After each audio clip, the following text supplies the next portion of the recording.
Hello everybody and welcome to the latest edition of the Physics Corner, a series of videos in which we set up and solve introductory physics problems. I'm your host, Dr. Christopher Cirola. In today's episode, we're going to look at a specific kind of one-dimensional motion problem called a free fall problem, or the law of falling bodies. So let's imagine the following.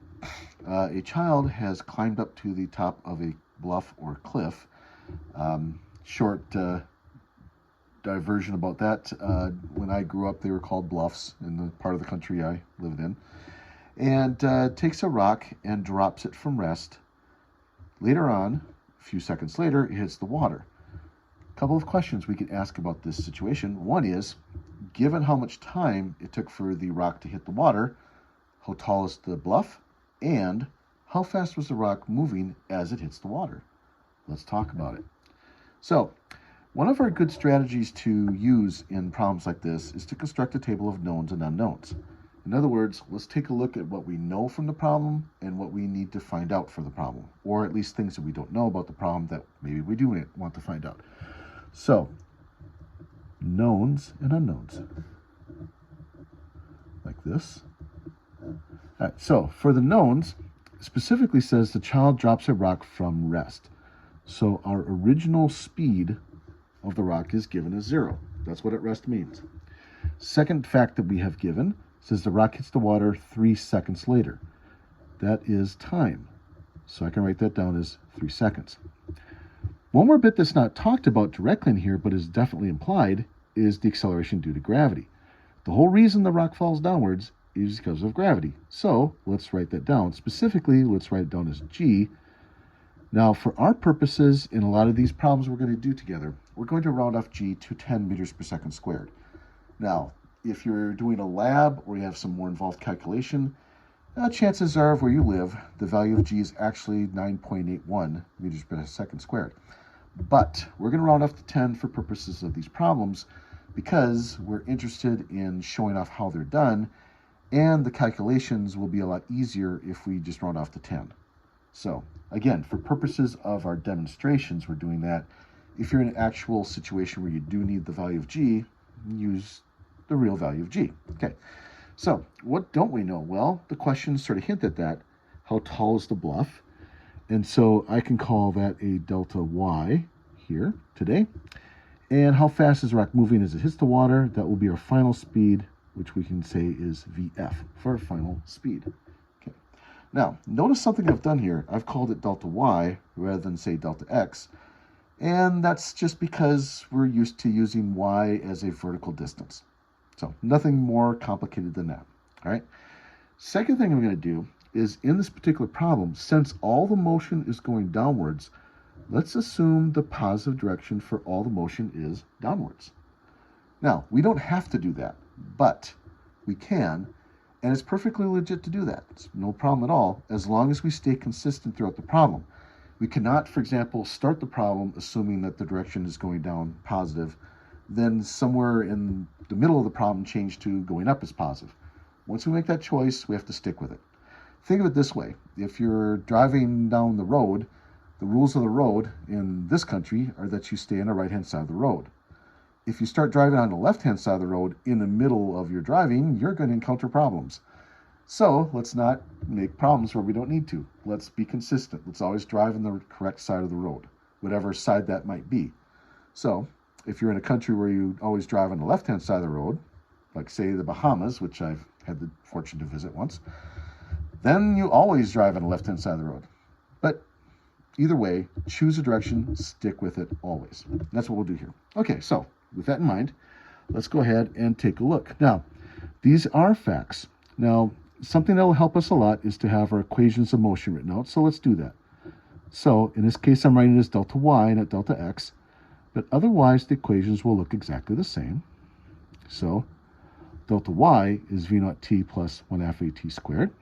All right, this one doesn't change at all. Vf equals v naught plus at. Another equation would be vf squared equals v naught squared plus 2a delta y now. And I could throw in this one for good measure. I personally like this one. Delta y equals a 1/2 v naught plus vf, whole quantity there, multiplied by time t, like that. That also comes in handy sometimes. So this is when we're starting our problems. This is a good place to begin. Once we identify our knowns and unknowns, we can go through our list of equations and decide which ones are appropriate. Now, as we progress in these series of videos, and as you progress and gain more confidence and more practice in doing problems, we won't always be going through this. We'll kind of skip this step and we'll just say, oh, here's the equation, let's use them. But for our beginning, let's go ahead and write the equations explicitly so we can see exactly what we're doing and why. All right, so the first question was, how tall is the bluff? That's delta y. So let's take a look at the first equation and see if it applies. So delta y is our unknown, so there it is, all right? V naught, do we know what V naught is? Yes, we do, it's 0. It doesn't matter what t is then, so this entire term is going to disappear on us, that goes away. Plus a 1/2 at squared, okay? Do we know what t is? Yes, we do, that's given us 3 seconds. Do we know what a is? We don't have it written as a, but what does a stand for? A stands for acceleration. In this particular example, it's acceleration due to gravity. So yes, we do know what acceleration is. So let me rewrite this equation as what we need it. And let me show you what I'm doing. So the original equation looks like this. All right? What we do with equations is we're going to adapt them. We're going to modify them or construct out of the raw materials, if you will, a new equation that represents the specific situation we're trying to use or solve for. So we want to find what delta y is. We know that V naught is 0, so let's just get rid of that entirely. We'll bring down the 1/2. We know the acceleration is now gravity, which is g, and t squared. So out of this more complicated equation, I've simplified it to this. Okay. Sounds maybe simple to do once I've explained it, of course, it's in front of you, but this is very common for us to do in physics. We take the raw materials or building blocks of equations, if you will, and modify them or adapt them to the specific situation. So that's the thing. When you have equations given to you like these here, these are general equations that apply to all situations. What you need to do is sometimes adapt those or modify them to your specific problem. That's what we've done. Once we've got the equation and we know that we have all the facts, let's plug in some numbers. So 1/2, a 10 meters per second squared for g. Again, we've rounded off. And t is 3 seconds. Notice it's the entire 3 seconds. Seconds and 3 both are being squared like that. All right. So let's see here. 3 squared is 9. 9 times 10 is 90. Half of 90 is 45. So 45 is our numerical answer. For the units, the second also gets squared. So second squared here. We'll cancel the second squareds there, if you will. If you like, I can make that explicit. And we're left with meters. And this is also a good habit to get into, right? In one of the earlier videos where we introduced how to set up and solve problems, we suggested that you bring along the units for the ride. That whenever you do a problem and you have numbers given to you, bring the units. Use the units when you plug in the numbers, because you can always check the units. If the units match, you're at least in the right path. If the units do not match, then you know that your problem has problems. You need to go back and take a second look what you're doing. But this is good. That's all. By the way, another thing you can do, we're not going to do it explicitly here, is to convert that into feet if you feel more comfortable with feet or some other unit like that. And this would end up being close to 130 feet. So decently tall bluff. Again, spoiler or look back, if you will, from my childhood. We once took a trip to the southern shore of Lake Superior, and turns out that they have very tall bluffs, and 130 feet was something you could easily encounter, and did exactly this as a kid. All right, so that's the first part. Second part is, how fast is the rock moving as it hits the water? Okay, so we've already used this equation. Do we have some others that can work? This one looks pretty good, so we might as well use it. So let's check it out, make sure it works. We're searching for the final speed. Initial speed again is 0, so that's going to go away. Again, here's a, which we know is little g, and there's time. So let's solve for that one. So Vf equals V naught plus At is the original equation.